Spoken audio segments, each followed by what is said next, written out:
Bien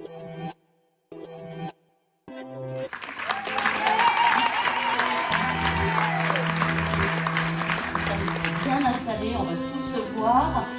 Donc Laurence, Hélène, Nicolas, des formateurs de la première heure. Ils ont fait partie de la première génération de formateurs et formatrices. Vous avez eu la chance tous les trois d'apprendre à la source. Vous avez travaillé aux côtés de Marshall en tant qu'assistant, parfois interprète. Vous vous êtes beaucoup investi dans le développement à la fois du réseau suisse et francophone. Et puis je propose qu'on commence avec toi, Hélène. Il faut que je prenne un micro. Oui, il faut prendre un micro, c'est très utile, voilà. Et puis bien le mettre près de la bouche. Allô, allô.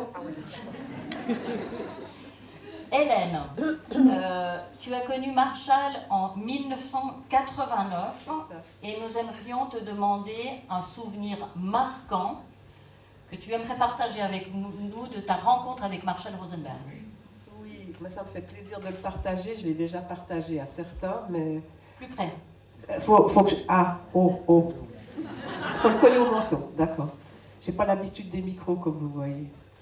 Donc c'est un souvenir qui me touche encore maintenant, parce que j'ai eu beaucoup de souvenirs, mais celui-là, il est resté marquant. Imaginez que j'étais là dans une formation où on était 14 pendant 3 ans, à suivre une formation, et tout à coup débarque Marshall Rosenberg. Et alors donc, pendant cette première formation, qu'est-ce qui se passe? Il commence à parler de l'élan de contribution, il nous fait faire des exercices. Et à un moment donné, pour expliquer le propos des jugements, la traduction des jugements au besoin, il prend une marionnette chacal dans une main, il prend la marionnette girafe dans l'autre main, et il dit voilà ce que dit le chacal, il y avait un jugement, et voilà comment on peut le traduire en girafe, et il traduit donc le jugement du chacal en girafe. Et là, je suis désolée de le dire parce que ça paraît un peu subjectif, mais c'est une sensation interne que j'ai eue, très forte. J'ai eu comme un voile qui se déchirait à l'intérieur de moi. Et quand j'y repense, ben, ça me touche. Tout à coup, j'ai vu qu'il y avait une possibilité d'autre chose. Et j'ai vu que cette phrase de Rumi que je ne connaissais pas à l'époque, mais je l'ai vécue. Je l'ai vraiment vécue dans ma chair. Au-delà du bien et du mal, il y a un monde, et là nous nous retrouverons. Et je l'ai vécu, et j'ai compris que tout le système chacal n'était qu'une illusion, qui était pourtant bien réelle sur notre terre, mais que derrière ce chacal et tous ces jugements, ces exigences, ces dénis de responsabilité, il y avait un monde, et que ce monde-là, on pouvait y avoir accès. Et ça a été un événement majeur dans ma vie, majeur. Alors, merci beaucoup de nous raconter ce souvenir. Moi, j'aimerais te demander maintenant, qu'est-ce que ça t'a apporté personnellement, cette rencontre avec la CNV? Un apaisement avec moi-même d'abord. C'est comme si je me rappelais qu'on pouvait vivre d'une certaine manière, mais que moi, je ne savais pas comment le vivre, que je ne savais pas comment l'exprimer, que je me sentais un peu décalée dans ce monde, et que tout à coup, je me retrouvais dans un monde qui me correspondait. On pourrait dire, c'est comme quand j'ai vu le film La Belle Verte, je me suis dit, ah ben oui, c'est ça, c'est le monde dans lequel j'ai envie de vivre. Ben, le monde, comment Marshall nous montrait cette possibilité d'être dans une autre manière de vivre la vie, eh bien ça m'a permis, moi, de m'apaiser avec moi-même. J'avais des enfants qui étaient petits, j'avais 2 filles qui étaient petites, ça m'a permis de les élever différemment que ce que j'aurais fait si je n'avais pas rencontré la communication non violente. Et j'en vois vraiment les effets maintenant. Elles ont 41 ans et 42 ans, et je vois comment elles sont avec leurs enfants. Et je veux dire, il y a quelque chose qui s'est inscrit simplement dans une manière d'être, pas dans « je vais t'apprendre à exprimer tes sentiments et tes besoins », mais juste dans une manière de relationner. Et je suis pleine de gratitude. Donc j'ai d'abord beaucoup utilisé pour moi. Et je ne voulais pas du tout devenir formatrice. Et pourquoi est-ce que tu étais devenue formatrice? Parce que j'étais dans le groupe autour de Marshall qui voulait créer un réseau. Et à un moment donné, j'ai senti l'élan de vouloir partager ce processus. Mais le partager ne veut pas dire être formatrice. Je me suis dit, oui, mais j'ai envie de pouvoir le transmettre et comme ça. Et ça s'est fait un peu, comment dire, à l'insu de mon plein gré. On va dire ça comme ça. Mais voilà. Laurence, je te propose de prendre aussi un micro. Donc pour moi, j'ai rencontré Marshall à un moment où je venais d'avoir un 3e enfant. C'était un peu plus tôt, c'était en 86. Et j'étais assez débordée par l'éducation de mes 3 petits choux que j'assumais beaucoup toute seule. Et tout d'un coup, en écoutant Marshall, j'ai compris qu'il y avait un moyen de faire autrement que de, en particulier, d'utiliser parfois le chantage. Et je détestais utiliser le chantage, mais je me retrouvais coincée, quoi.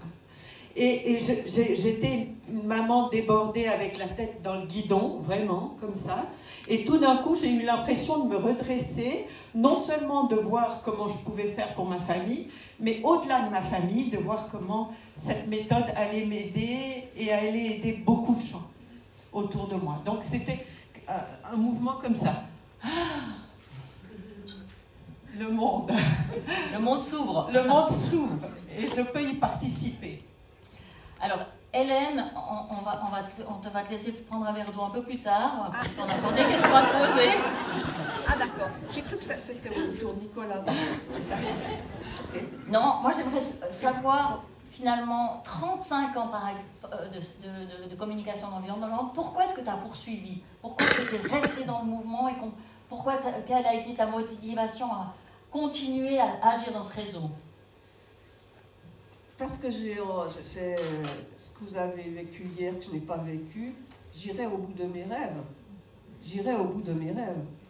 Dans le sens que moi j'ai envie de vivre dans un monde, je sais qu'il est possible, un monde de paix, un monde où on est solidaire, un monde où on peut s'amuser ensemble, un monde où on peut gérer nos conflits en voyant ça plutôt comme une possibilité de co-création plutôt que de se taper dessus.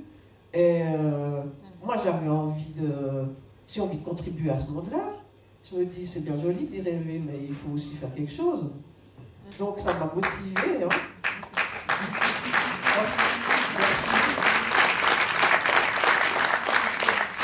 Je t'ai demandé de choisir un visuel. On va le découvrir tout de suite et tu vas nous expliquer pourquoi est-ce que tu as choisi ce dessin. C'est un dessin que j'ai choisi il y a très longtemps. J'adore ce dessin, parce que là, on voit 2 personnes qui ne sont pas du tout dans le même mode de compréhension des choses. Alors bon, là, on l'a symbolisé par un homme où c'est plutôt triangulaire et une femme, c'est plutôt en rond, mais ça pourrait être tout à fait autre chose. Et habituellement, c'est pas trop facile de faire parler des triangles et des ronds. Et là, moi, ce que je vois avec la communication non violente, c'est qu'en fait, on peut en faire des mandalas. Et moi, je trouve ça génial. Une image valent 1000 mots. Voilà pourquoi j'ai choisi ça. Bon, le verre de vin est tout à fait optionnel. Voilà. Merci beaucoup en tout cas de partager ce dessin avec nous. Je te propose de passer le micro à Nicolas Bagnoud. Alors tu es formateur depuis 20 ans, tu travailles entre Sion et Vevey, tu as aussi fait de la coopération avant d'arriver à la communication non violente. Tu as notamment travaillé au Mali, tu as rencontré Marshall en 1993. J'ai surtout envie de te demander pourquoi en travailler en réseau c'est si important. Pour Marshall c'était super important même si il a eu un peu de la peine à l'appliquer, lui il était plutôt solo, mais pourquoi est-ce que ce travail en réseau, la création de ce réseau, c'était vraiment un élément crucial? Bon, moi je suis valaisan, je viens d'un petit village, c'est-à-dire que la vie associative chez nous c'était essentiel en fait. Donc mes parents ils s'occupaient du service social, de la fanfare et du parti politique du coin. Et puis on ne demande pas lequel, hein, parce qu'on avait qu'un. Et puis depuis tout petit en fait j'ai baigné là-dedans. J'étais à 16 ans, je faisais partie des jeunesses ouvrières chrétiennes. Je me suis engagé dans une communauté de vignerons qui travaillaient ensemble les vignes. Et puis depuis tout petit en fait je vois que ensemble en fait on peut faire des choses qu'on pourrait jamais faire tout seul. Et puis que ensemble surtout on est beaucoup plus fort que tout seul, quoi. Donc pour moi, c'était une évidence quand j'ai rencontré Marshall, et puis en 97, il insistait beaucoup en fait sur l'importance de créer un réseau pour être à la fois plus visible et puis pouvoir porter des projets sociaux de plus grande envergure. Pour moi, c'était juste une évidence. Donc moi, je suis rentré en CNV un peu comme on entre en religion. Seulement, le problème avec un idéal qui est autant fort que ça, c'est que vous pouvez imaginer, Jean-Philippe Faure, qui était un de nos anciens collègues, il disait que la beauté de nos rêves, ça stimule mécaniquement l'intensité de nos exigences. Ce qu'il voulait dire avec ça, c'était que plus vos rêves sont beaux, plus le risque que vous devenez un dictateur de vos rêves, il est important. Donc on réunit autant de personnes qui sont mues par des idéaux de non-violence, de bienveillance, de coopération.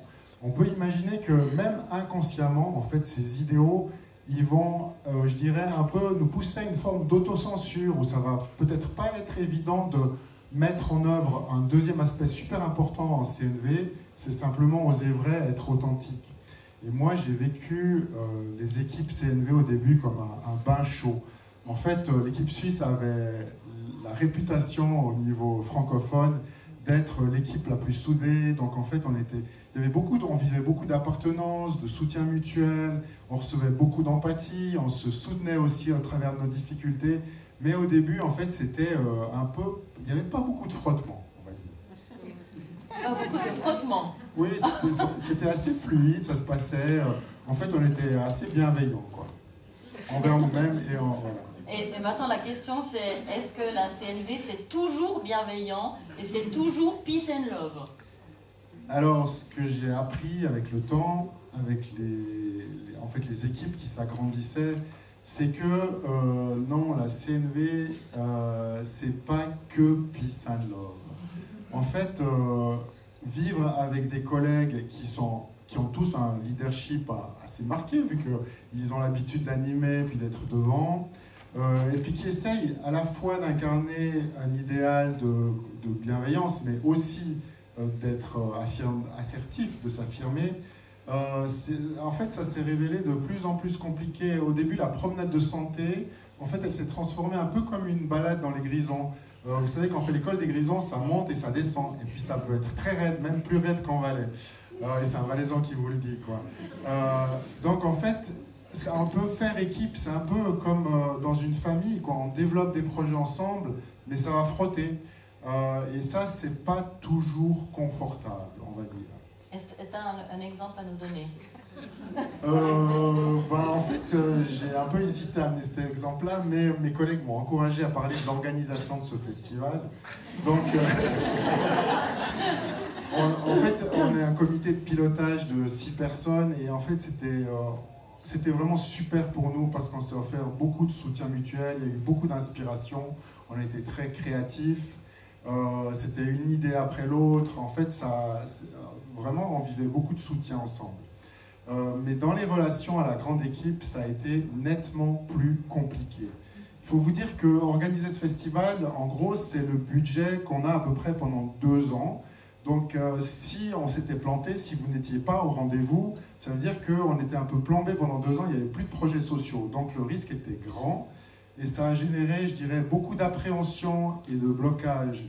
Et du coup, en fait, tout était, je dirais, source de difficultés. En fait, tous les choix stratégiques, est-ce qu'on fait un festival sur 1, 2, 3 jours? Est-ce qu'on fait des ateliers démultipliés? Ou bien est-ce qu'on va choisir plutôt des têtes d'affiche? Est-ce que tel ou tel intervenant va nous amener du monde? Est-ce que c'est pas trop gros et puis on va pas s'épuiser? Donc, ainsi de suite, garder le train sur les rails, ça a été source, en fait, ça nous a demandé de vraiment nous accrocher. Et quand on est arrivé avec 3 variantes de festival en juin passé et que l'accueil était, pour on peut dire, mitigé, en fait, on a vraiment dû s'accrocher pour pas tout laisser tomber, en fait.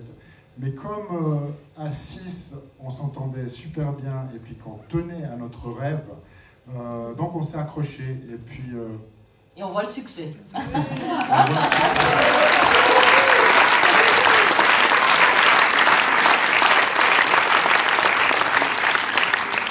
Et en même temps, pour moi, ça a été source à certains moments d'une grande colère.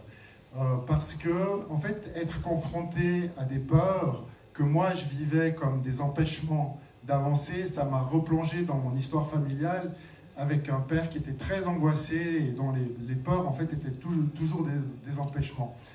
Donc, en fait, c'était super d'avoir des copines qui étaient là pour m'écouter et puis me réapproprier ce qui était moi-même, quoi, transformer. Et puis en fait voir les peurs pour ce qu'elles sont, simplement des attentions à être vigilant. Mais le chemin en fait pour passer de la colère et de la transformation des peurs, même après 30 ans de CNV, ça reste toujours autant compliqué. Tu n'en as pas choisi un visuel mais deux. Okay. On va découvrir le premier. Donc, tu vas nous expliquer. Donc ça peut-être que c'était un peu l'état où j'étais il y a 30 ans, on va dire comme ça, un nounours qui était bien gentil, en fait, qui utilisait souvent la CNV pour éviter le conflit. Mais ça marche un petit moment. Et on va passer au deuxième visuel. Ben oui, en fait, c'est vrai que finalement, autant aimer le chacal en nous, quoi, parce qu'un chacal, c'est juste une girafe qui se méconnaît, mais il faut un peu de temps pour changer de lunettes, voilà. Et que c'est pas grave, en fait, que l'on vive à nouveau, en fait, qu'on vive régulièrement de la colère, ou c'est juste une occasion de transformer. Super, merci beaucoup Nicolas. On va passer à Laurence. 35 ans de CNV, tu es formatrice à Neuchâtel, tu travailles aussi beaucoup en France. Tu as connu les tout débuts. Alors maintenant, on va découvrir en fait deux photos d'archives. La première, c'est le travail avec Marshall Rosenberg. Et puis franchement, on a l'impression qu'on s'amusait quand même pas mal avec la guitare et les marionnettes. Et puis, eh bien, la deuxième va rappeler certainement beaucoup de souvenirs à certaines d'entre vous. C'est la première réunion francophone CNV à Neuchâtel à la fin des années 90. On voit d'ailleurs sur cette photo Hélène, si vous arrivez à la repérer, mais aussi Laurence, les pionnières. Il y a donc plus de 30 ans. Mais avec toi, Laurence, en fait, on va surtout évoquer la vie d'équipe. Qu'est-ce que t'a apporté le fait de travailler en équipe? Beaucoup de gens nous ont rejoints, même avant qu'on crée l'association, et sont repartis. Donc, notre petite famille grossissait, s'élargissait, mais en même temps se rétrécissait, parce que ça n'est pas facile de travailler ensemble. Et moi, j'ai toujours trouvé que Marshall Rosenberg, effectivement, nous conseillait de travailler ensemble, même si lui n'y arrivait pas vraiment, parce que quand il venait dans nos réunions, il s'endormait. Il s'embêtait tellement qu'il s'endormait. Et donc, c'était pas son truc. Mais en même temps, il avait l'impression que c'était très utile. Et surtout, j'étais très fière parce qu'il nous a dit souvent que partout dans le monde où il allait, il devait donner de l'empathie aux équipes pour les problèmes qu'ils avaient. Et nous, on s'est débrouillés pour se donner de l'empathie nous-mêmes. Et donc, quand on le voyait, on ne l'utilisait pas à ça. Et il m'a donné, je me rappelle vraiment une fois, une vraie reconnaissance de ça, de ne pas avoir besoin d'arbitrer nos conflits. Tout ça, c'est pour sortir de l'idée que quand on fait de la CNV, on est bisounours. Non. Souvent, les gens me disent, quand je travaille dans les institutions, mais vous, tout ça, tous ces problèmes, vous ne les avez pas, parce qu'avec votre CNV, j'ai dit, détrompez-vous. On les a. Mais peut-être que la différence, c'est qu'on veut traverser ça. Et qu'on veut, on veut en faire quelque chose, on veut apprendre quelque chose sur soi. Et on essaye d'avancer. Qu'est-ce qu'a changé la création de votre association? Est-ce qu'en termes de visibilité, de crédibilité, peut-être de projet, ça a été un facteur déterminant? Oui, justement. Pour moi, c'est beaucoup une histoire de projet. De visibilité, c'est certain aussi, mais la visibilité curiosité est venue quand le livre de Marshall, quand on a traduit le livre de Marshall, grâce à Christiane Sécrétan particulièrement, qui est décédée malheureusement, mais qui a traduit le premier livre de Marshall. Et après, la visibilité a complètement explosé avec ce livre. Et notre association, à ce moment-là, était prête, parce que ça faisait quand même déjà des années qu'on travaillait ensemble. Je dirais que aussi, c'est les histoires de projets. Par exemple, moi, j'avais très peur d'aller dans les prisons. Et puis, tout d'un coup, j'ai vu des collègues que ça ne dérangeait pas du tout d'aller dans les prisons. Nicolas notamment. Nicolas notamment. Mais il y en a d'autres qui l'ont fait en France ou ailleurs. Et je suis tellement reconnaissante qu'on puisse se répartir et aller là où on se sent bien et où on n'a pas besoin de vaincre des peurs monumentales. Donc, ça... Oui, cette... comment dit-on, cette confluence en fait d'énergie et de capacité m'a paru extraordinaire, parce que je n'étais pas obligée de porter moi tous les projets. Est-ce qu'il y a une bonne pratique que vous avez expérimentée durant vos 25-30 années de réseau CNV que vous pourriez partager avec les gens qui sont dans la salle? Parce que je pense que nous avons avec nous toutes des personnes qui sont quand même relativement liées à ce mouvement. Est-ce que tu as une bonne pratique à partager, Laurence? Oui, volontiers, parce que, par exemple, moi, au sein d'une équipe, ce qui était compliqué, c'était de prendre ma place, c'était de me sentir utile, de sentir que ça servait à quelque chose que je sois là. Et bon, ça, c'est un problème tout à fait intérieur qu'on peut travailler. Mais du coup, il y a eu une pratique qui, une fois, m'a apporté énormément. C'est qu'on a passé, mais je crois, plusieurs journées à se donner de l'appréciation les uns et les unes aux autres. Mais pas sous forme « Ah, c'était super que tu fasses ça ». On prenait une personne et chacun dans le groupe disait des éléments très précis que cette personne avait dit ou fait, ce que ça avait nourri comme besoin pour elle, et comment elle se sentait en rapport avec ça. Et ça paraît tout bête, hein, mais est-ce que vous connaissez beaucoup d'endroits où on prend des journées entières à se dire précisément merci, et à se reconnaître dans notre propre énergie, en fait. Et moi, j'ai trouvé que le groupe avait complètement changé d'énergie après. En tout cas, moi, j'avais changé, mais je crois que les autres aussi. Et c'est pour ça que je voulais le partager, parce que c'est vraiment très utile à pratiquer, et très, très facile quand même. Je vous propose maintenant qu'on regarde un peu vers l'avenir. Ce réseau, il existe depuis 25 ans, il va continuer d'évoluer. Quelles sont finalement les pistes d'amélioration? Sur quoi est-ce qu'il faut travailler pour devenir encore meilleur? Nicolas, est-ce que toi, tu as une proposition à faire? Pour moi, la base, en fait, c'est de nourrir encore et encore la confiance. Parce que, en fait, on se voit 2 fois par année, 3 à 4 jours. Et à chaque fois, en fait, on prend une journée pour reconstruire le lien entre nous. Et en fait, c'est un peu comme l'amitié, quoi. Si vous ne marchez pas assez souvent sur les sentiers, ben, ça s'embroussaille. Et en fait, on s'est rendu compte que lorsqu'on construisait la confiance, ensuite, les décisions étaient beaucoup plus fluides, quoi. Mais un des enjeux encore avec la confiance, c'est en fait de s'ancrer dans la confiance que collectivement, les décisions qui sont prises, c'est bien ou ça a du sens. Et on a tous la tendance de vouloir contrôler. Et en fait, surtout lorsqu'on n'est pas là et que les autres prennent une décision, faire confiance à l'intelligence collective, c'est pas toujours évident. Mais là, on a un joli potentiel d'amélioration. Hélène, tu as une suggestion? Tu as une idée?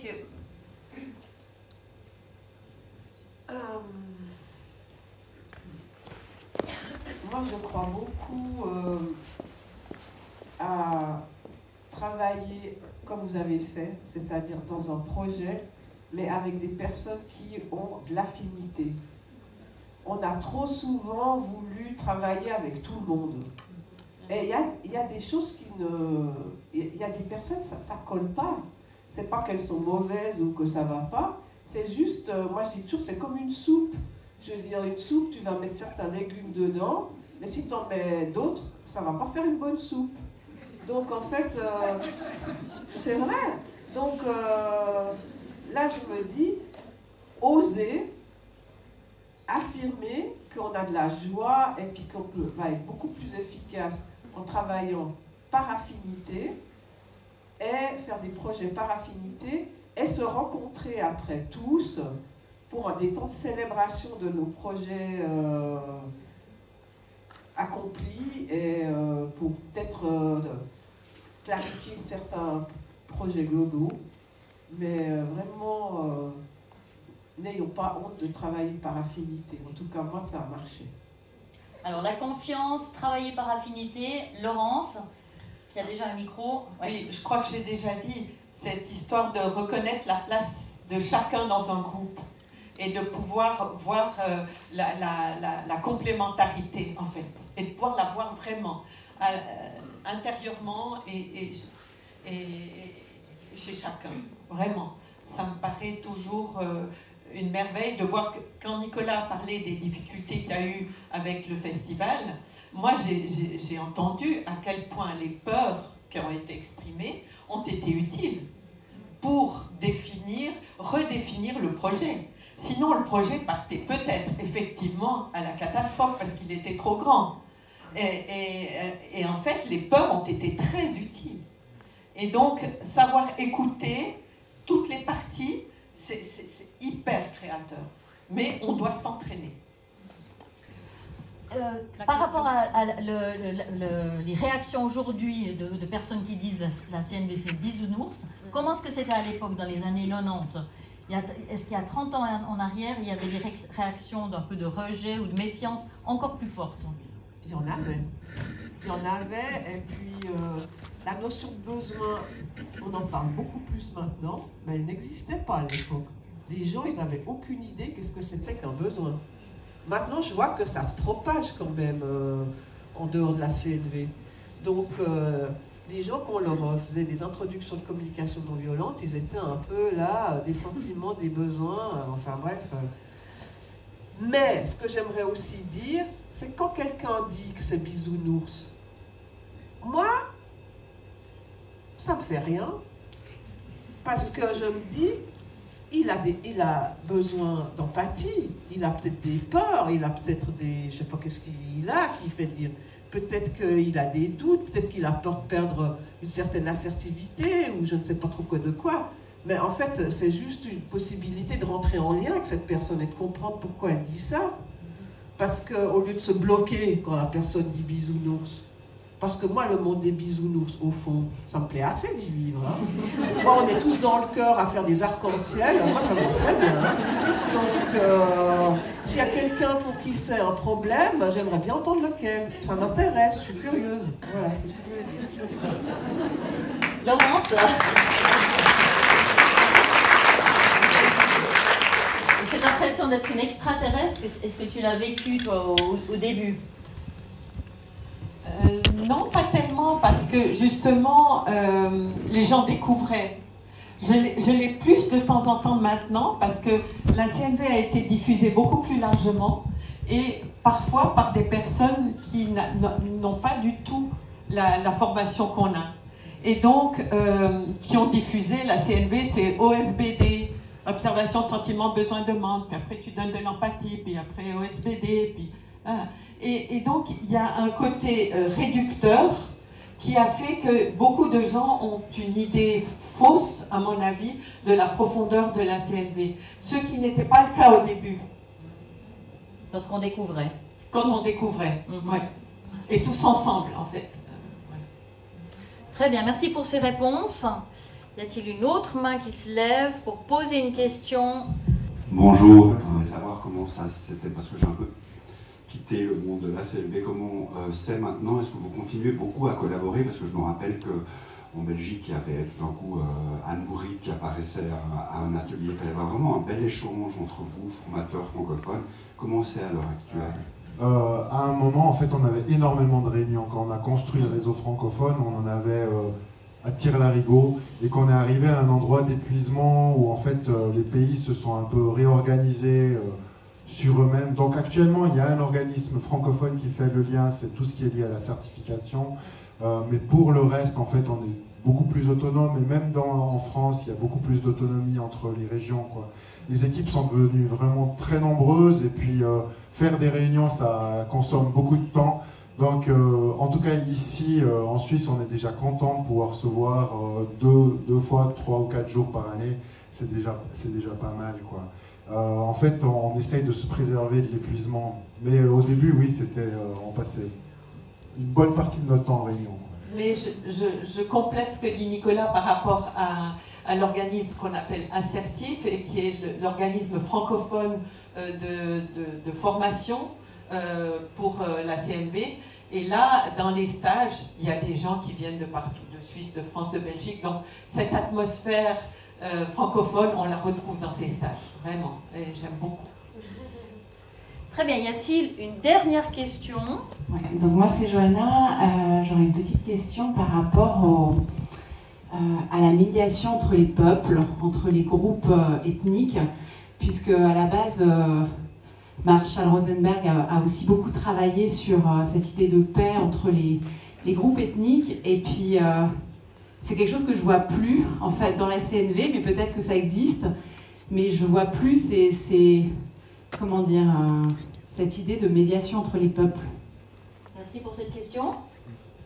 Je crois que Marie-Louise et Pierre qui sont là, qui viennent d'Afrique, peuvent nous en parler mieux que nous encore, parce qu'ils font régulièrement des formations où ils participent à des rencontres dans lesquelles il y a des peuples africains, mais parfois qui sont en guerre les uns contre les autres, ou qui l'ont été. En tout cas, Pierre, tu peux témoigner de ça, je suis sûre. Donc, ça on va en parler cet après-midi. Je crois qu'il n'y a pas qu'en francophonie qu'il se passe des choses. On n'est pas au courant de tout ce qui se passe sur Terre. Et je sais qu'il y a dans d'autres pays, je ne sais pas si c'est en Angleterre ou en Allemagne, je ne sais pas où, mais il y a d'autres endroits où il y a des formateurs qui font ce genre de choses.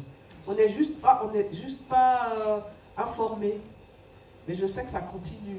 Je vous propose de les applaudir pour les remercier.